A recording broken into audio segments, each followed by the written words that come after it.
Hello everyone, yes study education में आप लोगों का स्वागत है। मैं चांदनी सिंह आप लोगों के सामने फिर से एक नया वीडियो लेकर आई हूँ। पिछला वीडियो मैं भाषा से संबंधित बनाई थी। उस वीडियो में मैं मातृभाषा, राजभाषा, राष्ट्रभाषा और मानक भाषा के बारे में बताई थी। ये जो मेरा वीडियो है, इस वीडियो में मैं व्याकरण की परिभाषा तथा व्याकरण के कितने अंग होते हैं उसके बारे में मैं आप लोग बताऊंगी। तो व्याकरण क्या है?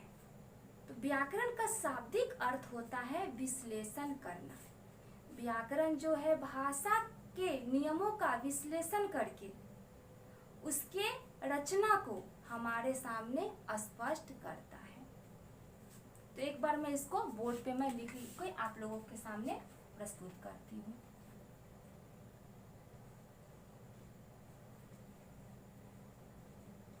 ताकि आप लोगों को ज्यादा सही से समझ में आए।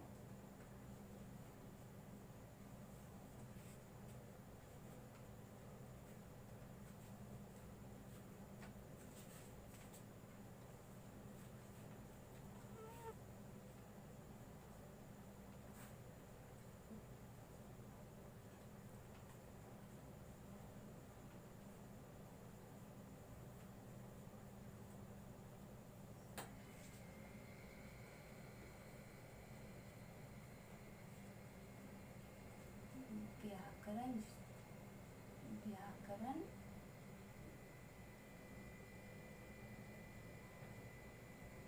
भाषा का विश्लेषण कर उसकी रचना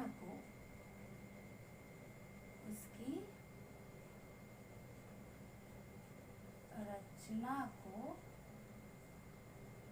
हमारे सामने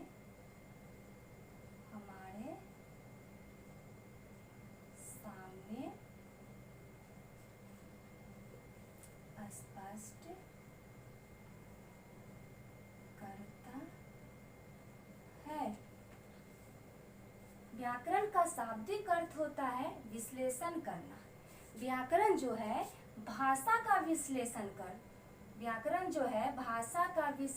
कर, उसकी रचना को यानी कि उसकी बनावट को हमारे सामने स्पष्ट करता है।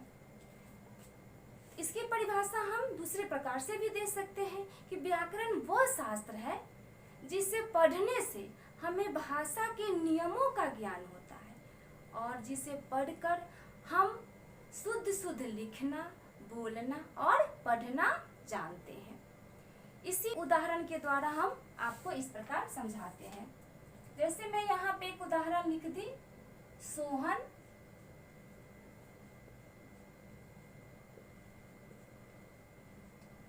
दौड़ रही है। अब दूसरा उदाहरण है, मेरी है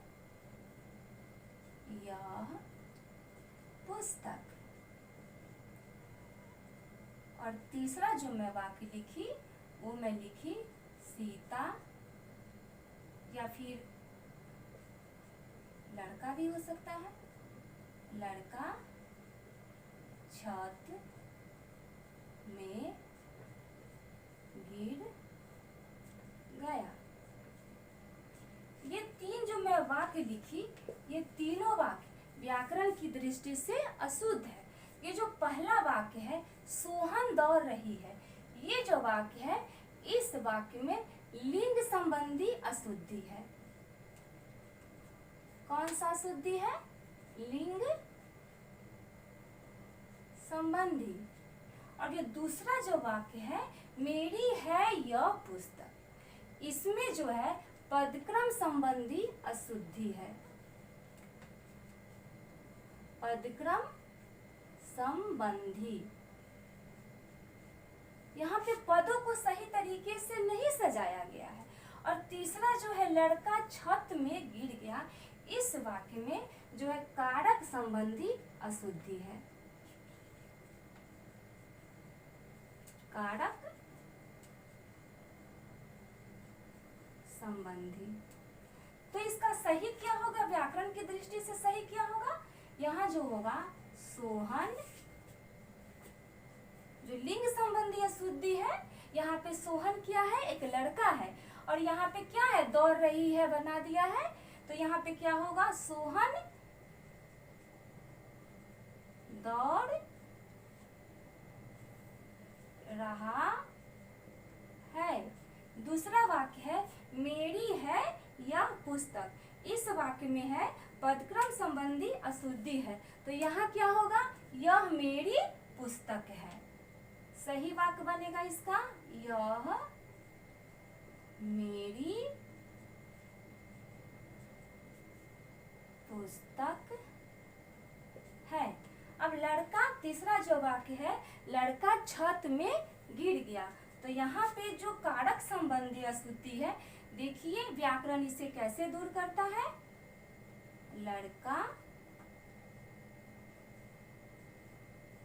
छत से गिर गया।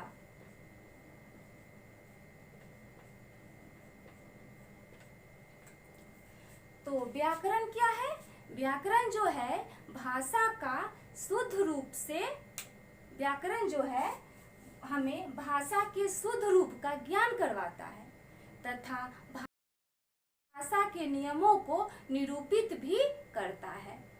तो व्याकरण जो है हमें ध्वनि से वर्ण, वर्ण से शब्द तथा शब्द से वाक्य बनाना सिखाता है। तो अब हम व्याकरण की परिभाषा के बारे में जाने। अब इसके आगे व्याकरण के कितने अंग होते हैं उसके बारे में मैं आप लोगों को बताऊंगी। तो व्याकरण के मुख्य रूप से व्याकरण के 3 अंग होते हैं।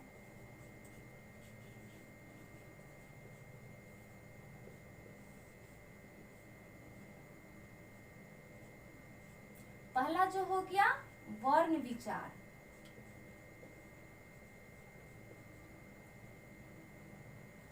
वर्ण विचार के अंतर्गत वर्णों के आकार, लिखने की विधि, वर्णों के भेद तथा उनके उच्चारण आदि पर विचार किया जाता है। और दूसरा जो हो गया वो हो गया शब्द विचार।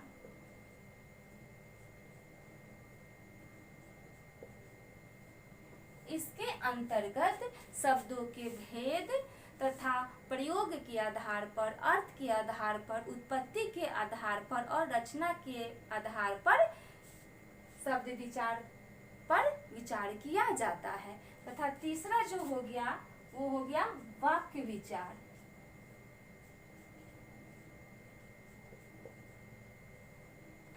वाक्य विचार के अंतर्गत शब्दों से वाक्य बनाने के नियम तथा वाक्यों के भेद, उनके विश्लेषण तथा विराम चिन्ह आदि पर विचार किया जाता है। आज मैं आप लोगों के सामने व्याकरण की परिभाषा तथा व्याकरण के अंग के बारे में बताई हूँ। नेक्स्ट वीडियो में आप लोगों के सामने वर्ण विचार से संबंधित लाऊंगी, जिसमें मैं आपको पार्ट बाय पार्ट वर्णों के बारे में पूरी तरह डिटेल्स में समझाऊंगी कि वर्ण क्या है, वर्ण के कितने भेद होते हैं, पूरा स्वर वर्ण के भेद के बारे में बताऊंगी, व्यंजन वर्ण के भेद के बारे में बताऊंगी।